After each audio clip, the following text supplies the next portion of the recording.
All right, my seventh graders, Mr. Berardo again. We got to start talking a little bit more about what's going on during Reconstruction. There's going to be a whole bunch of stuff that's happening. Hopefully, you'll see some connections to what's actually happening today as we are living some of the issues that never really got fixed from the Civil War and from Reconstruction. After Lincoln died, they passed a whole bunch. The people in the South passed a whole bunch of things called black codes.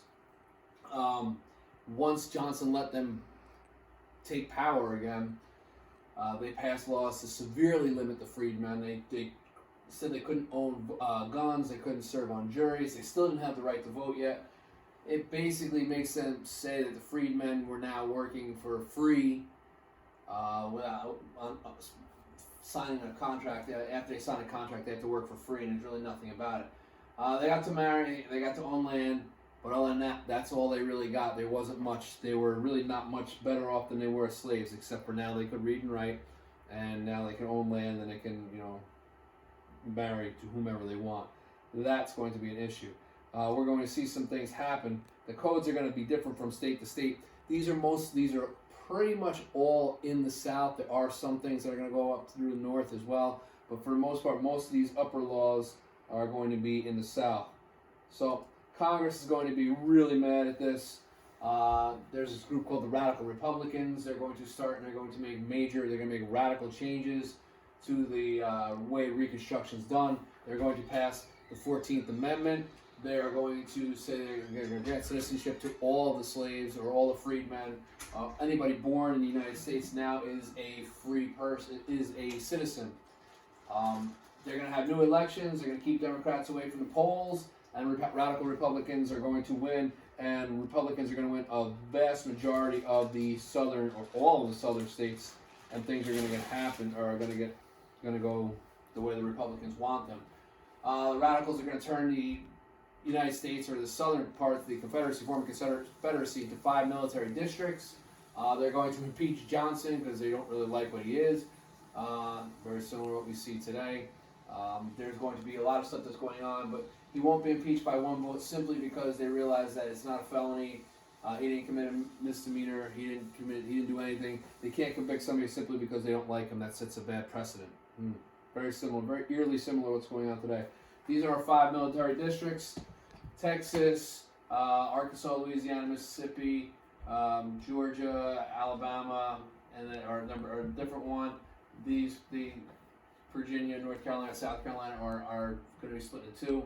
And this is what I just wanted to give you an idea of what it looks like, what our federal territories are going to be. The military is going to be in there. The military is going to decide what happens there.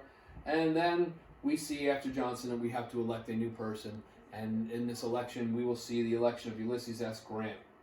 Okay? He's going to get the 15th Amendment passed, which basically grants the right to vote for all males over the age of 21.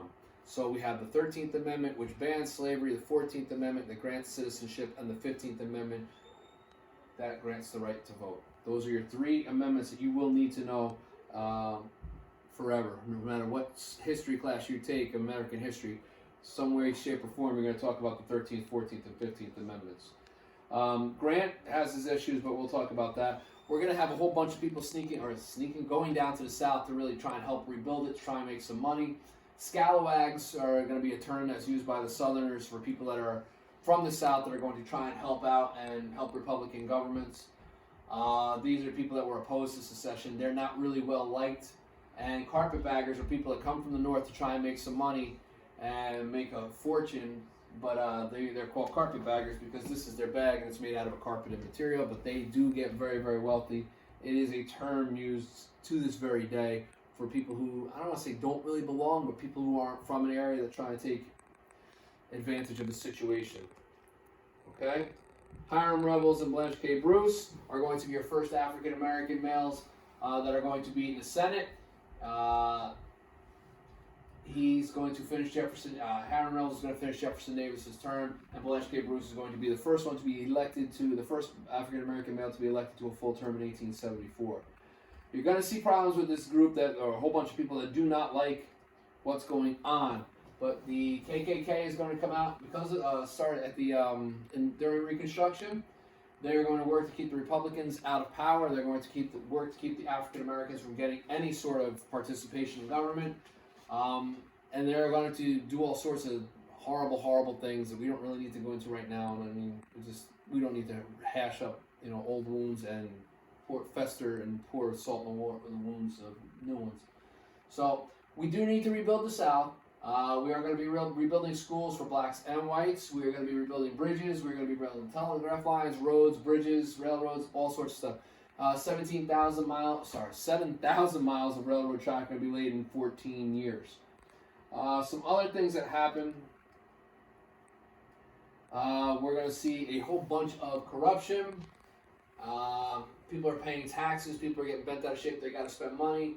Sharecropping is going to be this thing of life, way of life for many Southerners that were in the South, especially for a lot of African Americans. They are going to be forced to pay a percentage of their crops because they don't own land, because they didn't have the money to buy land, in order to get the ability to grow and survive.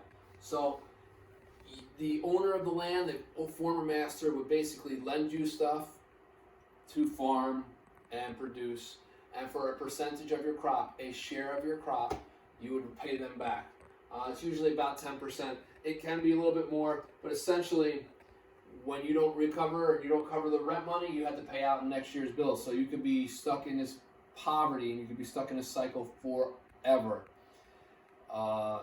It is going to be an issue, and sharecropping is going to be a very detrimental thing to the United States. It is going to hurt. So it'll last. I knew people that were daughters and sons of sharecroppers, me personally. So, I mean, we're talking the 1870s. This stuff will last for a long, long time. So, we really don't have too many more lessons left. Next week is really it's really the last week of new stuff we're going to be doing. So, enjoy it. All right, I'll see you later. Stay safe.